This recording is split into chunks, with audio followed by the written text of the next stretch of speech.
اپنی ذمہ داری کا احساس کرتے ہوئے تو میں زیادہ طول نہ دیتے ہوئے اس شعر کے ساتھ شعر کو مدعو کرتا ہوں کہ منتظر چشم بھی ہے قلب بھی ہے جاں بھی ہے، منتظر چشم بھی ہے قلب بھی ہے جاں بھی ہے، آپ کے آنے کی حسرت بھی ہے ارمان بھی ہے۔ فضیلت الشیخ سید حسین عمری مدنی حفظہ اللہ، فلیتفضل مشکورا۔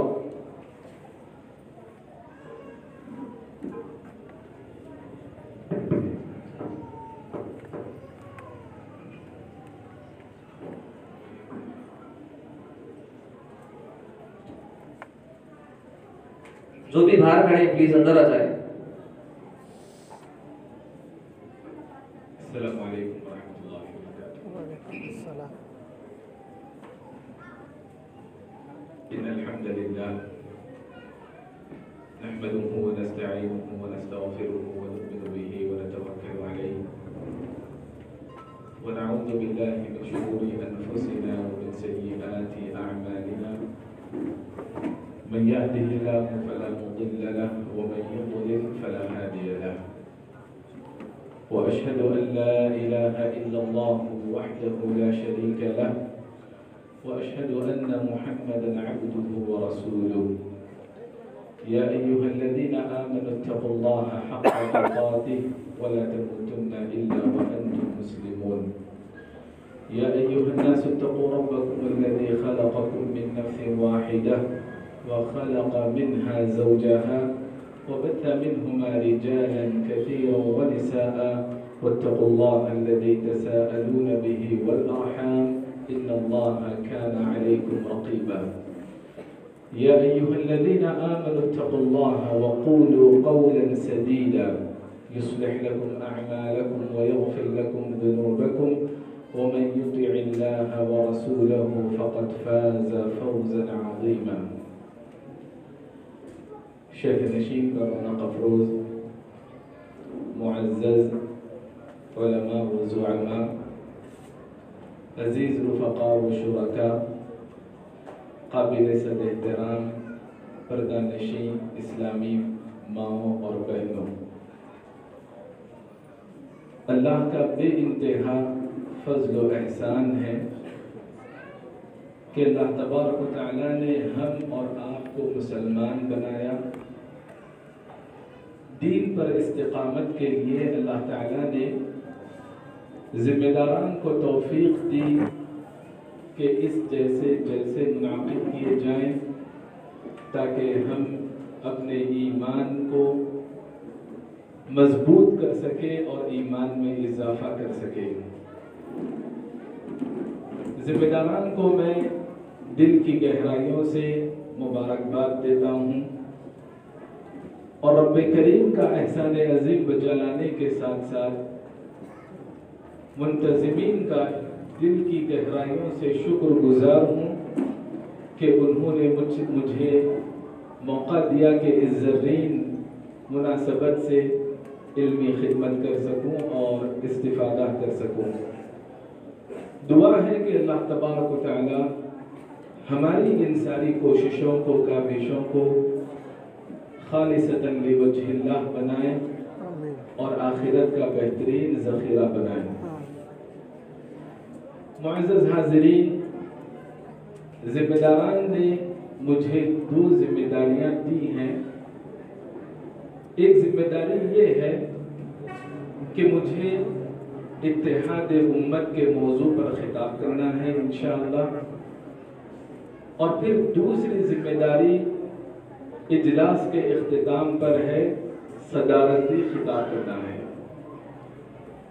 ہم اور آپ جس دور میں سانس لے رہے ہیں وہ آفر کا دور ہے۔ کاروباریوں نے لوگوں کی نیتوں کو متاثر کر دیا، بڑے حریص اور لالچی بنا دیا، تو ہم بھی اس موقع سے فائدہ اٹھائیں گے۔ الگ الگ خطاب کرنے کے بجائے انشاءاللہ ایک ہی خطاب کریں گے۔ اتحاد امت پر خطاب کیا جائے گا اور صدارتی خطاب کے حوالے سے کچھ باتیں ابتدا میں آپ کی خدمت میں پیش کرنے کی کوشش کروں گا۔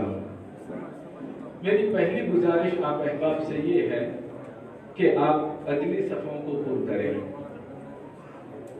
اگلی صفوں کو پر کریں، سامنے آ جائیں، کیونکہ نبی صلی اللہ علیہ وسلم کی سنت بھی ہے ادنو من الایمان، یا اہل علم نے اس حدیث کے پیش نظر کہا کہ جب کبھی دینی مناسبتیں رہتی ہیں یا علمی حلقے رہتے ہیں تو صحابہ کرام رسول اللہ صلی اللہ علیہ وسلم سے قریب رہا کرتے، پہلی صفوں کو پر کرنا چاہیے، یہ مسلمانوں کا طریقہ ہے اور فرشتوں کا بھی یہ طریقہ ہے۔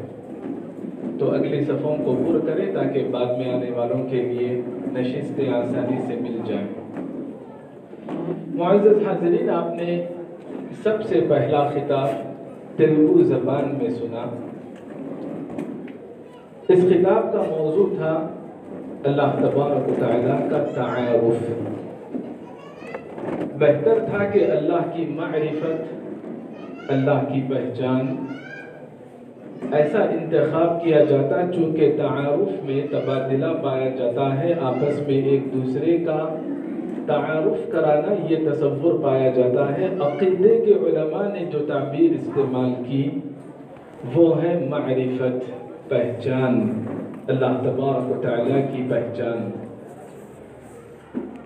بہت سارے احباب نے خطاب کو سنا اور سمجھا ہوگا، لیکن چونکہ یہ موضوع انتہائی اہم ترین موضوع ہے، میں اشاروں کی زبان میں اس موضوع کے حوالے سے کچھ باتیں آپ کے گوشے گزار کرنا چاہوں گا۔ سب سے پہلی بات یہ ہے کہ صحابہ کرام میں ابن عباس رضی اللہ عنہما نے فرمایا، اللہ ذو الالوہیت والمعبودیت علی خلقہ اجمعین۔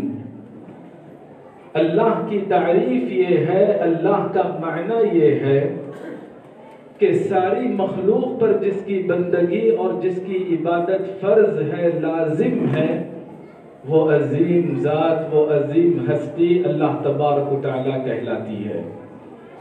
صحابہ کرام نے مختصر طور پر، بالخصوص ابن عباس رضی اللہ عنہما نے مختصر طور پر اللہ تبارک و تعالیٰ کی یہ معرفت پیش کی یا لفظ اللہ کی تعریف بیان فرمائی۔ اللہ تبارک و تعالیٰ کا ہم پر بے پناہ احسان ہے کہ اللہ نے ہمیں انسان بنایا اور ولادت سے مسلمان بنایا، اور اسلام پر اللہ نے استقامت عطا فرمائی، اور اسلام کی جو سچی ترجمان جماعت ہے اس جماعت سے اللہ نے ہم اور آپ کو وابستہ رکھا۔ ہمارا یہ اولین فریضہ بنتا ہے کہ ہم اپنے رب کو جانیں، اللہ کی معرفت حاصل کریں۔ اور اللہ کی معرفت کیسے ممکن ہے؟ اسماء حسنہ اور صفات علیہ کے ذریعے۔ ہمارا ایمان ہونا چاہیے، ہمیں سیکھنا چاہیے اللہ کے بہترین نام کون سے ہیں، اللہ کی صفات کون سی ہیں، صفات ذات کیا ہیں، صفات افعال کیا ہیں، اللہ کے اسماء حسنہ اور صفات علیہ پر ایمان لانے میں کن کن غلطیوں سے ہمیں بچنا چاہیے۔ تمثیل کی غلطی سے بچنا چاہیے، تعطیل کی غلطی سے بچنا چاہیے، تکییف کی غلطی سے بچنا چاہیے، تحریف کی غلطی سے بچنا چاہیے۔ ان غلطیوں کا خلاصہ یہ ہے کہ اللہ کو مخلوق کی طرح قرار نہ دیا جائے اور اللہ کی صفات کی کیفیت متعین نہ کی جائے، اللہ کی صفات کو بے معنی قرار نہ دیا جائے، اللہ تبارک و تعالیٰ کی صفات میں تعویل نہ کی جائے، معنوں کو توڑ موڑ کر پیش نہ کیا جائے۔ اللہ کو اللہ کے کاموں میں ایک جاننا، اللہ کو خالق، رازق، موت و حیات کا مالک، کائنات کا نظام چلانے والا، مدبر، شفا اور شفاعت کا اختیار رکھنے والا، علم غیب جاننا، یہ اللہ تبارک و تعالیٰ کی توحید ربوبیت ہے، ایمان باللہ کا ایک اٹوٹ حصہ ہے۔ ہر طرح کی عبادت اللہ کے لیے انجام دی جائے، چاہے وہ عبادت صوم و صلات کی شکل میں ہو، حج و زکوٰۃ کی شکل میں ہو، بدنی عبادتیں ہوں، مالی عبادتیں ہوں، زبانی عبادتیں ہوں، قلبی عبادتیں ہوں، ہر طرح کی عبادت صرف اللہ کے لیے انجام دی جائے، یہ اللہ تبارک و تعالیٰ کی توحید الوہیت یا توحید عبادت کہلاتی ہے۔ جب تک آپ توحید کی ان 3 قسموں کو نہیں سمجھیں گے، آپ کا اللہ پر ایمان درست نہیں، اور جب اللہ پر آپ کا ایمان درست نہیں ہوگا تو کیسے آپ اللہ تبارک و تعالیٰ کی معرفت، اللہ کی پہچان اپنے اندر رکھ سکتے ہیں؟ یہ فرض اور واجب درجے کا علم ہے ہر مسلمان کے لیے، اور اس سے کسی کے لیے راہ فرار نہیں۔ معزز حاضرین، بات جب چھڑ گئی ہے رب کی معرفت کی، تو کچھ غلطیوں کی جانب نشاندہی کرنا بہت ضروری ہے جو ہمارے معاشرے میں غیر ارادی اور غیر شعوری طور پر رائج ہیں۔ جیسے ہم اللہ تبارک و تعالیٰ کو خدا کے نام سے یاد کرتے ہیں، آج بھی ہمارے بعض فضلاء نے اللہ کو خدا کے نام سے یاد کیا۔ یہ بڑی سنگین غلطی ہے۔ عربی زبان ہی میں لفظ اللہ کا کوئی بدل نہیں، تو دوسری زبانوں میں اللہ کا بدل خدا کیسے ہو سکتا ہے؟ وَلِلَّهِ الْأَسْمَاءُ الْحُسْنَى فَادْعُوهُ بِهَا، اللہ کے بہترین نام ہیں، اسماء حسنہ ہیں، ان ناموں کے ذریعے تم اللہ کو پکارو۔ جو نام قرآن میں وارد ہیں، جو نام حدیثوں میں ثابت ہیں، ان ناموں کے ذریعے اللہ کو یاد کرنا چاہیے۔ ان ناموں کے علاوہ اگر آپ خدا سے یاد کریں گے تو بہت ممکن ہے کہ یہ الحاد کی ایک شکل ہوگی، کیونکہ یہ لفظ اللہ کے لیے بھی بولا جاتا ہے، غیر اللہ کے لیے بھی بولا جاتا ہے۔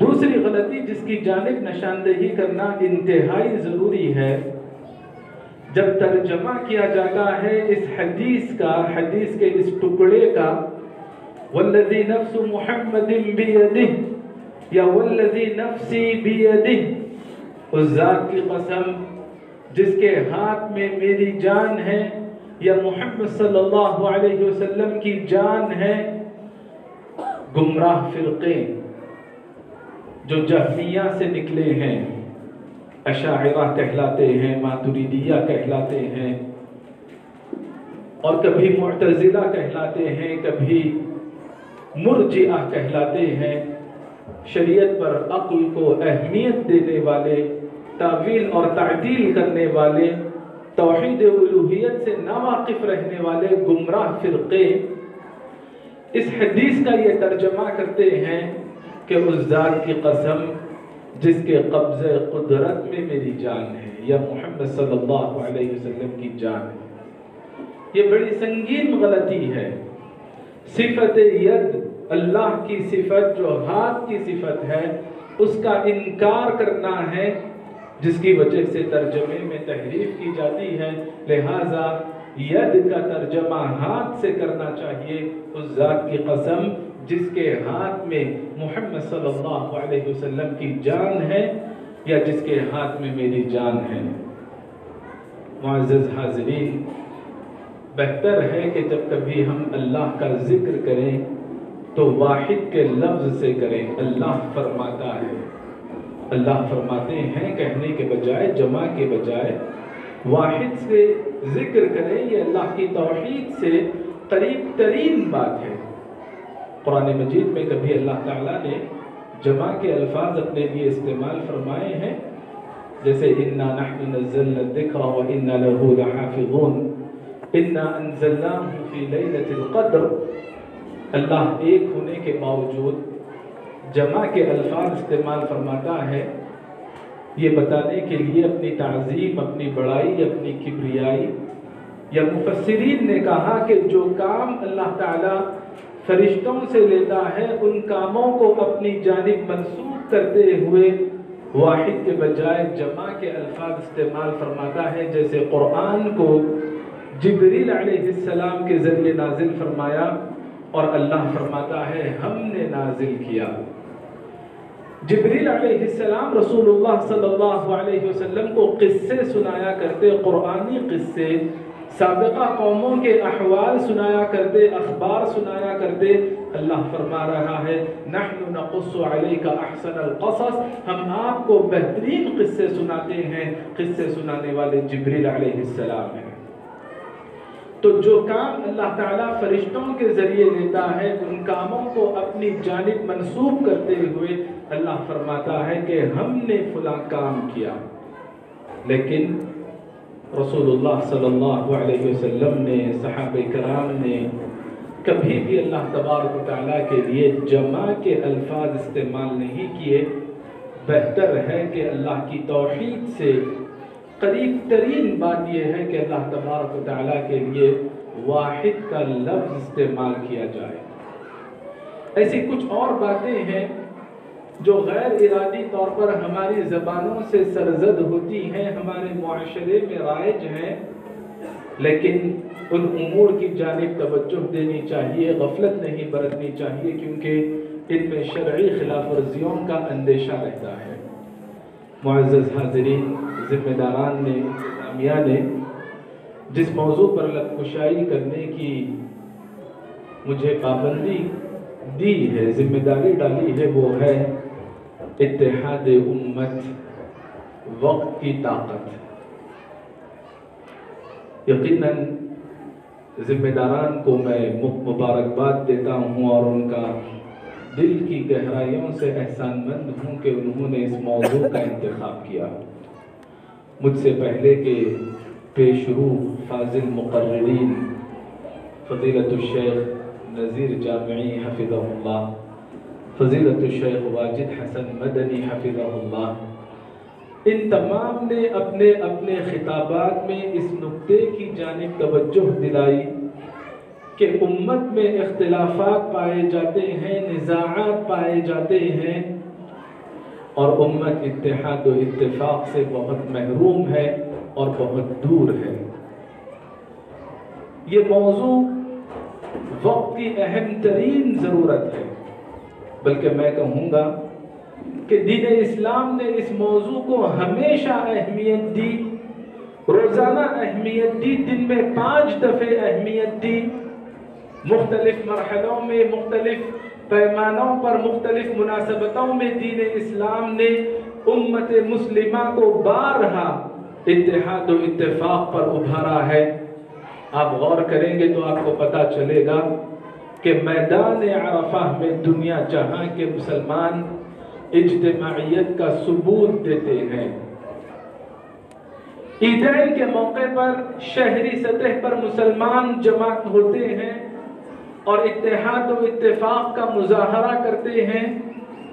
محلے کے پیمانے پر آپ دیکھیں، جامع مسجد میں جمعہ کے لیے اہتمام کیا جاتا ہے اور مقیم حضرات کے لیے، مردوں کے لیے، صحت مندوں کے لیے دن میں 5 دفعے بعد جماعت نماز کا اہتمام کرنا، یہ مسلمانوں کے لیے مساوات کا درس دیتا ہے، اتحاد و اتفاق کا پیغام دیتا ہے۔ کوئی دوسرا مذہب نہیں جس نے اپنے ماننے والوں کو اس قدر مختلف موقعوں پر اتحاد و اتفاق کی تلقین کی ہو، ترغیب دی ہو، ابھارا ہو۔ لہذا یہ موضوع اہم ترین موضوع ہے، دین اسلام نے بارہا اس جانب توجہ دلائی۔ قرآن مجید کا مطالعہ کرنے سے ہمیں یہ بات معلوم ہوتی ہے کہ اللہ نے انسانیت کو ایک امت بنائی، کان الناس امتا واحدہ۔ اگر اس میں کسی کو شک ہو، شبہ ہو تو اللہ نے اسے دور کیا، حصر کے الفاظ، تاکید کے الفاظ استعمال کیے، ما کان الناس الا امتا واحدہ، کہ مسلمان یا لوگ ایک ہی امت تھے، دونوں کے لوگوں کے درمیان کوئی اختلاف نہیں پایا جاتا۔ فاختلفوا، پھر اس کے بعد لوگ اختلافات کے شکار ہوئے۔ اللہ نے دوسرے مقام پر فرمایا وَلَا يَزَالُونَ مُخْتَلِفِينَ، اختلاف شروع ہوا اور برابر اختلاف جاری رہے گا، لا يَزَالُونَ مُخْتَلِفِينَ۔ اختلاف سے بچنے والے وہ خوش نصیب اور سعادت مند بنتے ہیں جن پر اللہ تبارک و تعالیٰ کی نوازشیں ہیں، رحمتوں کی برسات ہوتی ہے الا من رحم ربک، ورنہ امت مسلمہ اختلافات کی شکار ہے۔ فاختلفوا ولا يزالون مختلفین۔ نبی صلی اللہ علیہ وسلم نے اللہ سے دعائیں کی، التجائیں کی، اللہ نے دعاؤں کو قبول کیا، لیکن ایک دعا جو رد کی گئی وہ یہی ہے کہ اللہ کے نبی صلی اللہ علیہ وسلم نے اللہ سے مانگا کہ امت کی صفوں میں اختلاف نہ ہو، دراڑیں پائی نہ جائیں، لیکن فمنعنیہا، اللہ نے میری اس دعا کو قبول نہیں کیا۔ رسول اللہ صلی اللہ علیہ وسلم نے فرمایا انہو من یعش منکم فسیرا اختلافا کثیرا، تم میں سے جو کوئی میرے بعد زندہ رہے گا بہت سارا اختلاف دیکھے گا۔ صحابہ کرام نے اختلاف دیکھا، آج کے دور میں تو اختلاف بہت زیادہ نظر آتا ہے، عقائد و ایمانیات میں اختلاف نظر آتا ہے، عبادات و معاملات میں اختلاف نظر آتا ہے، عادات اور روایات میں اختلاف نظر آتا ہے، ہر جگہ اختلاف نظر آتا ہے، جماعتوں میں اختلاف نظر آتا ہے، مسجدوں میں اختلاف نظر آتا ہے، ازدواجی زندگی میں اختلاف نظر آتا ہے، معاشرتی زندگی میں اختلاف نظر آتا ہے۔ فَسَيَرَى اخْتِلَافًا كَثِيرًا، اختلاف نے کسی خطے کو نہیں چھوڑا، کسی علاقے کو نہیں چھوڑا، کسی طبقے کو نہیں چھوڑا۔ فَسَيَرَى اخْتِلَافًا كَثِيرًا وَلَوْ شَاءَ رَبُّكَ لَجَعَلَ النَّاسَ أُمَّةً وَاحِدَةً یا لَجَعَلَكُمْ أُمَّةً وَاحِدَةً، اگر اللہ چاہتا، اللہ کی مشیت ہوتی تو اللہ تبارک و تعالی پہلے کی طرح كَانَ النَّاسُ أُمَّةً وَاحِدَةً یا وَمَا كَانَ النَّاسُ إِلَّا أُمَّةً وَاحِدَةً، پہلے کی طرح تمہیں بھی لَجَعَلَكُمْ أُمَّةً وَاحِدَةً، ایک ہی امت بنا دیتا، لیکن اللہ امتحان لینا چاہتا ہے۔ اللہ نے جو نعمتیں ہمیں دی ان نعمتوں میں اللہ آزمانا چاہتا ہے، لہذا اللہ تبارک و تعالی نے فرمایا فَاسْتَبِقُوا الْخَيْرَاتِ، نزاعات اور اختلافات کے پیچھے مت پڑو بلکہ خیر کے کاموں میں سبقت کرو، پہل کرو، منافست اختیار کرو۔ فَاسْتَبِقُوا الْخَيْرَاتِ، قیامت کے دن اللہ تبارک و تعالی تمہیں تمہارے اختلافات سے باخبر کرے گا، آگاہ کرے گا۔ معزز حاضرین، ہم اور آپ جس رب کے ماننے والے ہیں وہ رب ایک رب ہے، الہکم الہ واحد۔ ہمارا اور آپ کا جس نبی پر ایمان ہے، اللہ نے اس نبی کو اختلافات سے منع کیا۔ ان الذین فرقوا دینہم وکانوا شیعا لست منہم فی شیء، جو ٹکڑوں میں بٹ گئے، دین کے ٹکڑے ٹکڑے جنہوں نے کیا، اے نبی آپ کا ان سے کوئی تعلق نہیں ہے۔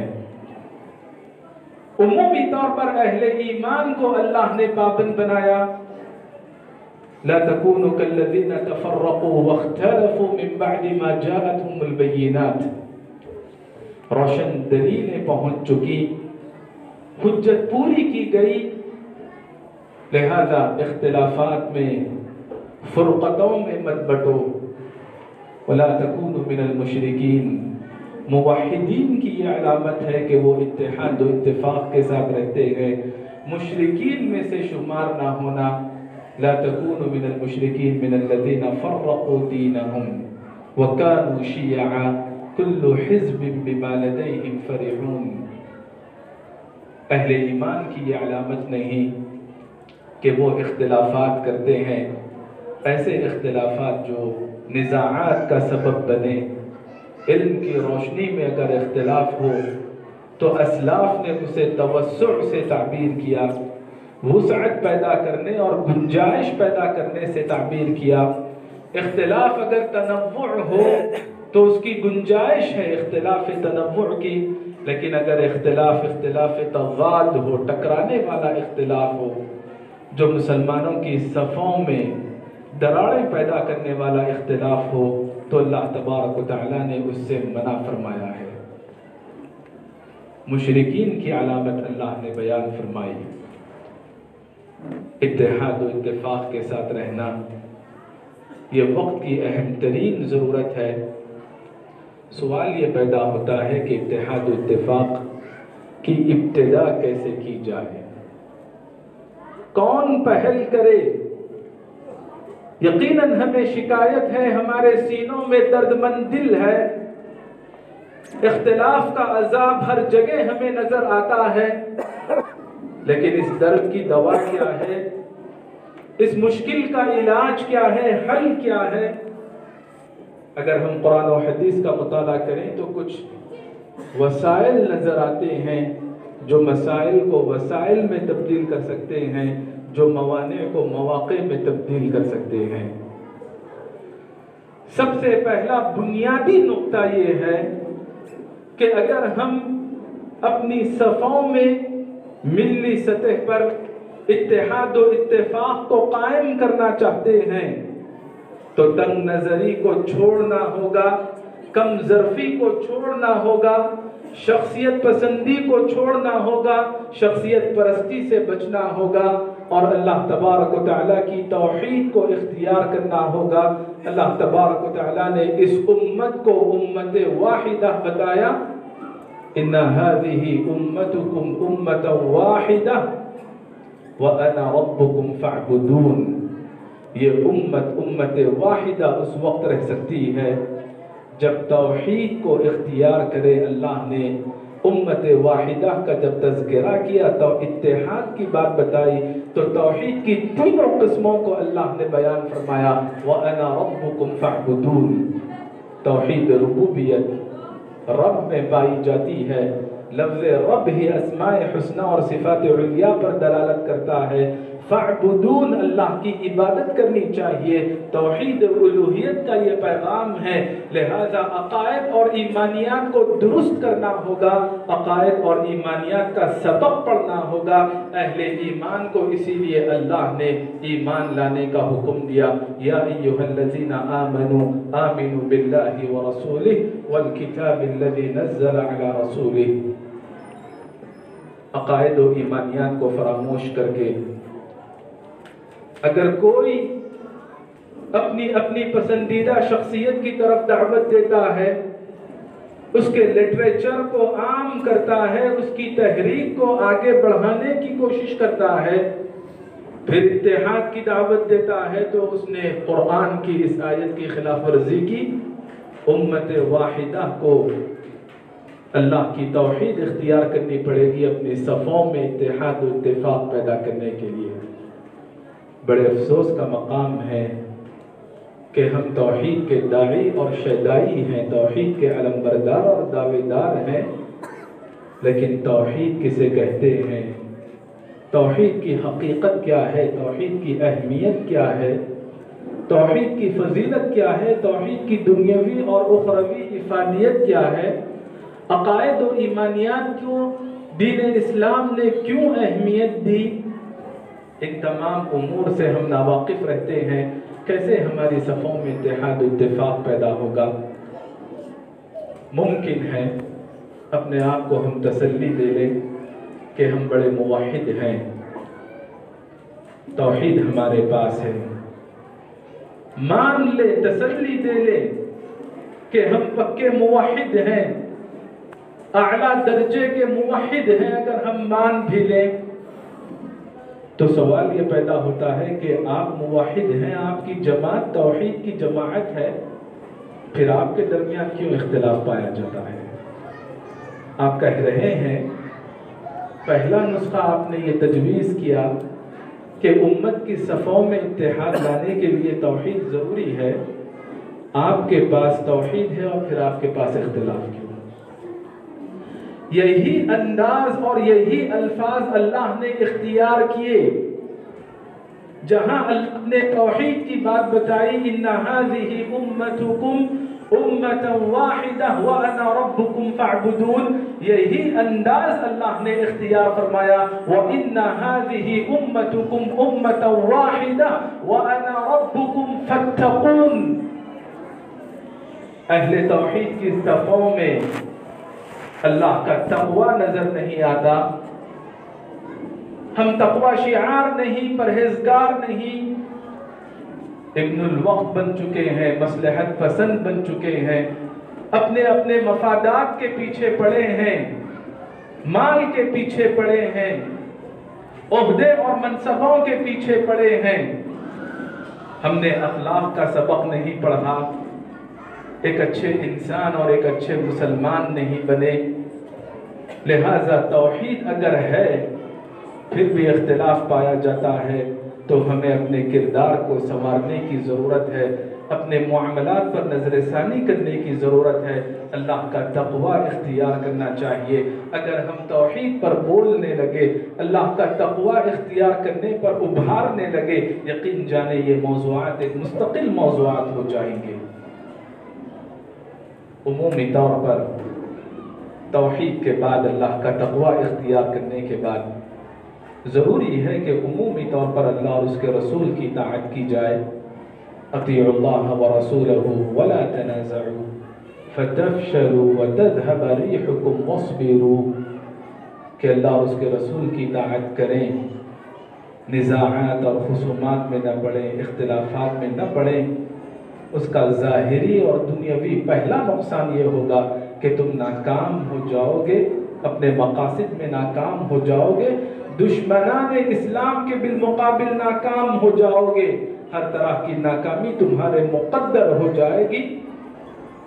وَلِلَّهِ الْعِزَّةُ وَلِرَسُولِهِ وَلِلْمُؤْمِنِينَ، مسلمان کے لیے عزت تھی، قوت تھی، غلبہ تھا، لیکن جہاں اختلافات آنے لگے فَتَفْشَلُوا وَتَذْهَبَ رِيحُكُمْ، اختلافات کی وجہ سے مسلمانوں کی ہوا اکھڑ گئی۔ وَاعْتَصِمُوا بِحَبْلِ اللَّهِ جَمِيعًا وَلَا تَفَرَّقُوا، قرآن کے ساتھ وابستگی، قرآن کے ساتھ گہرا تعلق بہت ضروری ہے۔ إِنَّ اللَّهَ يَرْفَعُ بِهَذَا الْكِتَابِ أَقْوَامًا وَيَضَعُ بِهِ آخَرِينَ، قرآن سے جب وابستگی ہوگی تو عروج بلکہ ترقی کی ایک معراج اللہ تبارک و تعالی عطا کرے گا۔ قرآن سے جب غفلت برتی جائے گی تو ایسے ہی آزمائشیں آئیں گی، قعر مذلت میں ذلت اور رسوائی کا ہمیں سامنا کرنا پڑے گا۔ معزز حاضرین، اہل علم نے تجزیہ کیا اختلافات کیوں ہوتے ہیں۔ بالخصوص امام شافعی رحمۃ اللہ علیہ کی جانب یہ بات منسوب کی جاتی ہے۔ امام ابن عبد البر رحمۃ اللہ علیہ نے اپنی کتاب الجامع، جو طالب علم کے آداب پر محیط اور مشتمل وسیع ترین کتاب ہے، اس کتاب میں کہا، بڑے پتے کی بات بتائی ہے، لو سکت من لا يعلم سقط الاختلاف، جو افراد لا یعنی گفتگو کرتے ہیں، موضوع سے ان کا کوئی تعلق نہیں رہتا، کوئی علم ان کے پاس نہیں رہتا، لیکن پردے کے ستارے بنتے ہیں، اسکرین کے اسٹار بنتے ہیں، بڑا شوق رہتا ہے کہ ہر موضوع پر کچھ نہ کچھ تعلیق چڑھائے، انفرادیت لے کر آئے، وقت کے ایک بڑے مجتہد بن جاتے ہیں۔ اگر ہم اپنے آپ کو آئینہ دکھائیں اور اپنے آپ کو دائرے میں رکھیں، اپنی اوقات میں رکھیں، سکوت اختیار کریں، یقین جانے قل الاختلاف یا سقط الاختلاف، اختلاف کم ہو جائے گا یا اختلاف ختم ہو جائے گا۔ ان امور کی جانب ہم کو توجہ دینے کی ضرورت ہے۔ اتحاد و اتفاق کے لیے ہمیں یہ احساس ہونا چاہیے کہ ہم مومن ہیں، ہم مسلمان ہیں، ہم منچاہی زندگی نہیں گزار سکتے، ہمیں رب چاہی زندگی گزارنی ہے۔ شیخ واجد حسن مدنی حفظہ اللہ نے بہت سارے پہلوؤں کو اپنے خطاب میں اجاگر کیا۔ اتحاد و اتفاق کے لیے ضروری ہے کہ ہم آپس میں ایک دوسرے کے ساتھ صبر اور ضبط کا معاملہ کریں، قوت برداشت ہم اپنے اندر رکھیں، جس آدمی کے اندر قوت برداشت نہیں، امت اور ملت تو یہ بہت بڑے موضوعات ہیں، الفاظ ہیں، بہت بڑا پلیٹ فارم ہے، دائرہ ہے، وہ اپنی نجی زندگی میں ناکام ہو جاتا ہے۔ المؤمن الذي يخالط الناس ويصبر على أذاهم خير من المؤمن الذي لا يخالط الناس ولا يصبر على أذاهم۔ وہ مومن جو ملنسار ہے، مل جل کر رہنے کی وجہ سے تکلیفوں کا سامنا کرنا پڑتا ہے، لیکن صبر و ضبط سے کام لیتا ہے، قوت برداشت اپنے پاس رکھتا ہے، وہ مومن اس مومن کی بنسبت بہت بہتر ہے جو لوگوں سے مل جل کر نہیں رہتا اور نہ ہی تکالیف کا سامنا کرتا ہے، تکلیفوں کو برداشت کرتا ہے۔ رسول اللہ صلی اللہ علیہ وسلم نے فرمایا لا تقاطعوا ولا تدابروا ولا تباغضوا ولا تحاسدوا۔ اختلافات کی یہ بہت اہم وجوہات ہیں۔ لوگ کٹ کر رہتے ہیں، اپنی کائنات خود بسانا چاہتے ہیں، معاشرے سے الگ رہتے ہیں، جماعتوں سے الگ رہتے ہیں، مساجد سے الگ رہتے ہیں، خاندان سے الگ رہتے ہیں۔ انسان انسیت کا طلبگار ہوتا ہے، محبت کا محتاج ہوتا ہے۔ محبت و الفت انسان کو چاہیے، فرقت نہیں چاہیے۔ اتحاد و اتفاق انسان کو چاہیے، اجتماعیت انسان کو چاہیے۔ لا تقاطعوا، آپس میں کٹ کٹ کر مت رہو۔ ولا تدابروا، اللہ چاہتا ہے کہ تم سامنا کرو، خندہ پیشانی سے ملو۔ مسکرا کر ملنا بھی ایک نیکی ہے، لیکن پیٹھ پھیر کر مت چلے جاؤ۔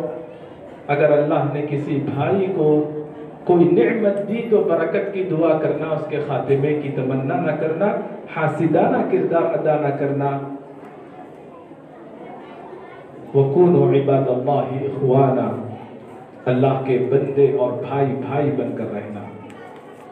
یلتقیان، کتنے ایسے موقع آتے ہیں معاشرے میں، خاندان میں، مساجد میں، کینہ کپٹ رہنے کے باوجود، اختلافات رہنے کے باوجود اللہ ماحول فراہم کرتا ہے کہ دونوں آپس میں مل جائیں، آمنا سامنا کر لیں۔ یلتقیان فیعرض هذا ویعرض هذا، بڑے افسوس کی بات ہے کہ یہ بھی منہ موڑ لیتا ہے، وہ بھی پیٹھ پھیر لیتا ہے، دونوں اپنے راستے تبدیل کر دیتے ہیں۔ لیکن وخیرہم، سب سے بہترین آدمی کون ہے؟ جو اپنی انا کو فنا کرے، جسے یہ وہم نہ ہو کہ وہ اہم ہے۔ وخیرہم، شریعت کی نظر میں سب سے بہترین آدمی وہ ہے الذی یبدأ بالسلام، جو سلام کرنے میں پہل کرے۔ والذی یبدأ بالسلام یسبق الی الجنہ، یقین جانے جو تعلقات کو بہتر کرنے کے لیے پہل کرتا ہے سلام کرنے میں، جنت میں اس کے بالمقابل وہ پہلے داخل ہوگا۔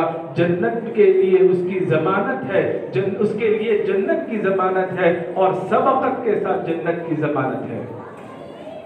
رسول اللہ صلی اللہ علیہ وسلم نے ایک مسلمان کی عزت و آبرو کو، جان اور مال کو دوسرے مسلمان کے لیے حرام کیا، اور کہا کہ اگر کوئی مسلمان کسی مسلمان کو گری ہوئی نظروں سے دیکھتا ہے، حقارت آمیز لہجے میں گفتگو کرتا ہے یا سلوک اختیار کرتا ہے، تو وہ آدمی بدترین ہے، اس کے بدترین ہونے کے لیے اتنا ہی کافی ہے۔ اتحاد و اتفاق کے لیے، صالح معاشرے کی تشکیل کے لیے نبوی مثالوں پر غور کرنا چاہیے۔ رسول اللہ صلی اللہ علیہ وسلم نے فرمایا المؤمن مرآۃ المؤمن، مومن مومن کا آئینہ ہوتا ہے۔ آئینہ صرف خابیوں پر، کمزوریوں پر نظر نہیں رکھتا، بلکہ خوبیوں پر بھی نظر رکھتا ہے۔ آئینہ منصفانہ تجزیہ کرتا ہے، بڑھا چڑھا کر نہیں بلکہ انصاف کے ساتھ جتنی خوبی ہو، جتنی خامی ہو بتاتا ہے۔ اور آئینہ صاحب معاملہ کو اس کی خامی بتاتا ہے، اس کے غیاب میں اس کے پیچھے تذکرہ نہیں کرتا کسی اور کے سامنے۔ مومن کو آئینہ بننے کی ضرورت ہے، حقیقت پسند بننے کی ضرورت ہے، منصفانہ کردار ادا کرنے کی ضرورت ہے۔ نبی صلی اللہ علیہ وسلم نے بیشتر روایات میں بارہا ایک ہی سبق دیا کہ مومن مومن کا بھائی ہے، مومن مومن کا، مسلمان مسلمان کا بھائی ہے۔ اس کے تقاضے مختلف روایات میں الگ الگ بیان کیے۔ یکف علیہ ضیعتہ ویحوطہ من ورائہ، کہ مومن مومن کی جانب سے دفاع کرتا ہے، اس کے غیاب میں اس کے سامان کی عزت و آبرو کی حفاظت کرتا ہے، مومن نگہبان ثابت ہوتا ہے دوسرے مومن بھائی کے لیے۔ ان المؤمن للمؤمن کالبنیان، بنیاد کی حیثیت ہے، دیوار کی حیثیت ہے، بنیاد مرصوص، سیسا پگھلائی ہوئی دیوار کی حیثیت ہے۔ اہل ایمان کی صفوں میں اس نوعیت کا اتحاد پایا جانا چاہیے۔ یشد بعضہ بعضا، ایک مومن کو دوسرے مومن سے ہمت ملنی چاہیے، طاقت ملنی چاہیے۔ لیکن آج ایک مومن دوسرے مومن کو کمزور کرنے کے درپے ہے۔ کیسے اس کو معاشی طور پر کمزور کیا جائے، معاشرتی طور پر کمزور کیا جائے، مالی طور پر کمزور کیا جائے۔ مومن مومن کو کمزور کرنے کے درپے ہے، جبکہ اللہ تبارک و تعالیٰ نے تقویت کی بات بتائی۔ قرآن میں کہا انما المؤمنون اخوہ، اہل ایمان آپس میں ایک دوسرے کے بھائی ہیں۔ بھائی کی نظر سے دیکھیں، مشفقانہ نظر سے دیکھیں۔ والمؤمنون والمؤمنات بعضهم اولیاء بعض، مرد ہو یا عورتیں، اہل ایمان آپس میں جہاں بھائی ہیں وہی جگری دوست ہیں۔ بعضهم اولیاء بعض، یأمرون بالمعروف وینہون عن المنکر، نیکی کا حکم دینا، بدی سے روکنا، نماز قائم کرنا، زکوٰۃ ادا کرنا، عمومی طور پر اللہ اور اس کے رسول کی اطاعت کرنا، ان ذرائع سے وہ رب کی رحمتوں کے مستحق ہوتے ہیں۔ لہذا مومن کو ہمیشہ اپنے مومن بھائی کو اس نظر سے اور اس زاویے سے دیکھنے کی ضرورت ہے۔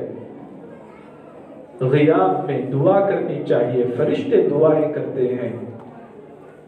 جب مومن کو مومن کا بھائی بتایا گیا تو کچھ کام خاص طور پر بیان کیے گئے۔ واللہ فی عون العبد ما کان العبد فی عون اخیہ، جب تک بندہ اپنے مومن بھائی کی مدد میں لگا رہتا ہے، اللہ تبارک و تعالی اس کی مدد میں لگا رہتا ہے۔ من فرج عن مسلم کربۃ من کرب الدنیا نفس اللہ عنہ کربۃ من کرب یوم القیامہ، اگر کوئی کسی مومن سے دنیا کی قابل برداشت مصیبت کو دور کرتا ہے تو اللہ تبارک و تعالیٰ ایسے درد مند مومن سے قیامت کی ناقابل برداشت تکلیفوں میں سے ایک تکلیف کو دور کرے گا، کیونکہ نبی صلی اللہ علیہ وسلم نے مومن کی مثال ایک جسم کی مانند بتائی ہے۔